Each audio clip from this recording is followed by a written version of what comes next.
সকালে আমাদের চায়ের আসর বসেছে। এই যে গুড্ডু গুড্ডু চা খাচ্ছে, পপকর্ন খাচ্ছে। নিজের সাইড শোকটান মারো, শোকটান এসে করো। ওরে বাবারে, সব চা খাচ্ছে একদম পপকর্ন দিয়ে। পপকর্নটা পুড়ে গিয়েছে, আমি ইন্ডাকশনে বানানো। আজকে আমরা হেমনগর যাবো। আমার চা ফুরিয়ে গেছে। এখানে চায়ের সাথে কি কি আছে দেখো, খুরমুড়ি ভাজা, গুগলি বিস্কিট, পোড়া পপকর্ন, এখানে আছে ঝুড়ি ভাজাও আছে, মুড়ি আছে। হাই বলে দাও গুডু, গুডু হাই বলে। হেমনগর যাएंगे। চলো, আমাদের চা পার্টিটা ভালোই হচ্ছে বেশ। চাটা বানালো আমার প্রতিমশাই।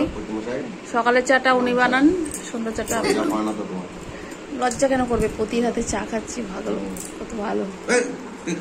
পুড়িয়ে গিয়েছে নিজের চা ফিনিস। গুরু চোখটা একটু খারাপ হয়েছে,